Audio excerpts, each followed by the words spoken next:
Welcome to another edition of Finding Ezer, and today we'll be talking about dealing with unfaithfulness.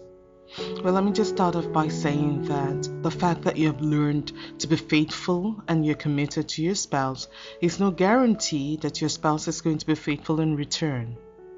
You may find yourself faced with a situation where you either suspect or are sure that your spouse is cheating. Both cases are delicate and require wisdom to handle. Let us start with a situation where you suspect that your partner is cheating. How should you handle this? You may be hesitant to outrightly ask if they're cheating because you're afraid of the answer you might get. What if they admitted they were cheating? What would you do? What if they weren't cheating and it is just you assuming that they are? Your presentation may create a rift and even cause them to begin to think about cheating. So what should you do? My advice is first ask yourself, why do you think they're cheating?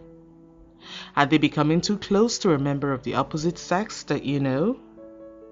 Then it is better to address that issue rather than accuse them of cheating.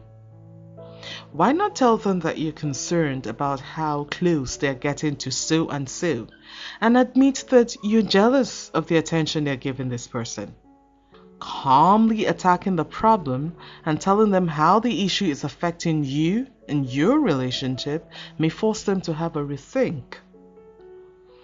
It would be counterproductive to use ultimatums, although this can be tempting.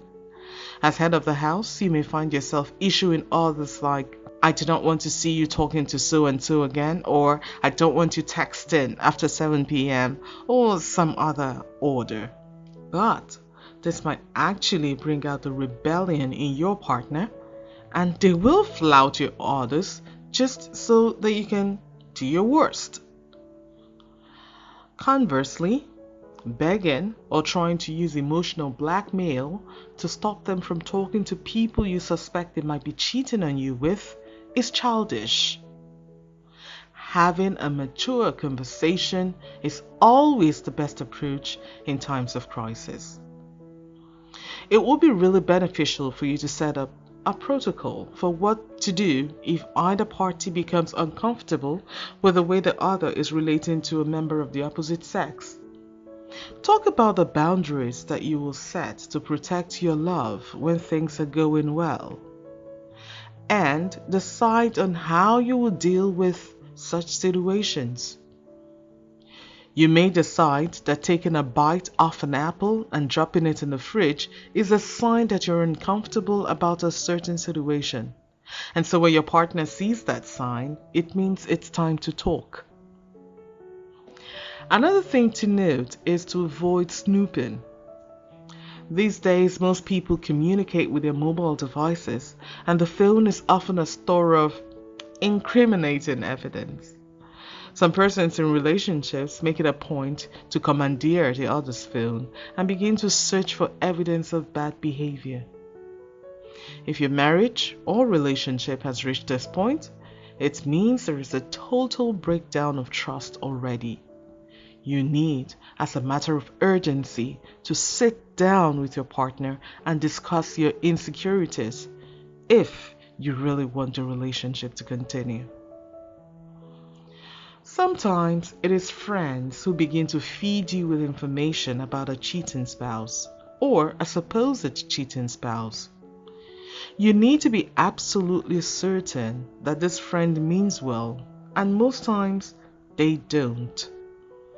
Ask yourself, could there be a malicious reason why this friend of mine is bringing this information to my notice?